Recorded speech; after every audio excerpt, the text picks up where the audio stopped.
The Scouring feels like Warcraft 2 if it were made in 2025. It's an indie RTS game being developed by the Orc group, and after playing that demo I came away really impressed. First impressions weren't that great though. Some early trailers and screenshots I saw made me think it was some kind of mobile game ripoff, but it looks incredible in motion and plays really well. The devs seem to have taken the best parts of both Warcraft 2 and 3 and built something that feels both familiar and modern. They've also talked a lot about modding support and player created content, which makes me very excited for the future.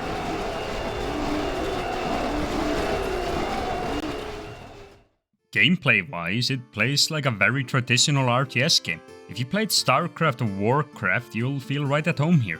There are two factions in the game at the moment, orcs and humans, both with distinct units and buildings, but overall symmetrical gameplay. The biggest difference is their top tier unit. Humans get a knight who can heal, like a Warcraft paladin, while the orcs get a big ogre who can go into a rage state.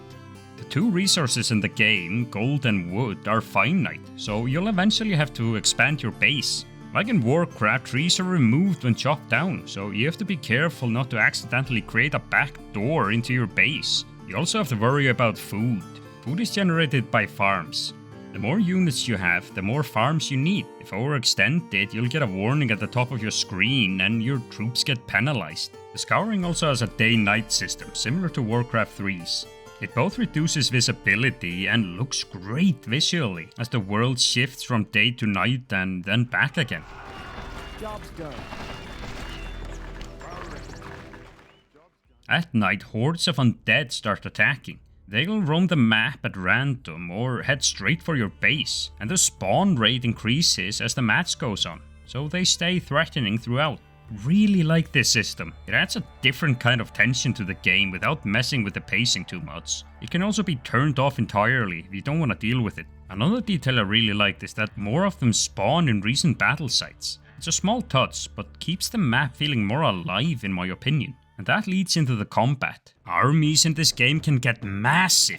I was never really a huge fan of Warcraft 3's lower unit count, so this makes me incredibly happy. The units feel responsive and easy to control. There are also very few active abilities, so you can focus more on positioning and tactics rather than cooldowns. My favorite unit has to be the cannon crew. It feels straight out of Company of Heroes. It has a firing cone and needs to be set up before use. I really like it and it feels great to see it blasting enemies apart. Another cool addition is the game's use of verticality. Archers and cannons can garrison buildings and towers, and the best way to deal with them is to siege them. Your basic melee units can bring out ladders and climb buildings to fight the defenders. They also deal more damage to the building while on top of it. It looks great visually and keeps low tier units relevant throughout the game.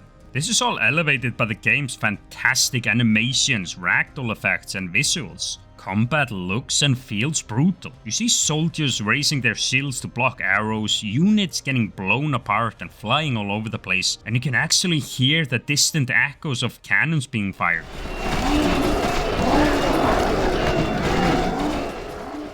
I especially like how the battlefield looks after a big fight, because corpses are persistent and they leave behind bones and ruined ground. I want you to keep in mind that this is still a demo. You can play both single player and multiplayer, but the campaign and challenge modes are grayed out. Other than skirmish and versus, you also get a good preview of the game's modding support. There's a big wave defense mode similar to They Are Billions, and even a janky Dota style custom mode. I didn't play much of it, but it's cool that it's there. The most interesting mode in my opinion was the hero mode. You and your opponent each control a single hero unit, while the AI handles your bases. You explore the map, level up, buy items and even raid dungeons. If you play it right, you'll become powerful enough to take down entire armies by yourself. You can rally your faction troops to follow you into battle, a bit like Pikmin, or let the AI do its own thing. The match ends when all buildings are destroyed or you die without a respawn token. It's not my preferred way to play, but it's a fun showcase of what the engine can do. And it brought back fond memories of Warcraft 3's custom maps and game modes. The Scouring is definitely still early, but for a demo this is a fantastic showing. It nails the feel of old school RTS games while adding its own spin on them. It still has some rough spots, the AI has pathfinding issues and unit variety is a bit limited, but what is here and the devs focus on modding and player created content makes me really excited for the full release. I hope you enjoyed this quick look at the Scouring. Let me know if you played it and what you think, because I'm really looking forward to seeing more of it. And as always, thank you for watching.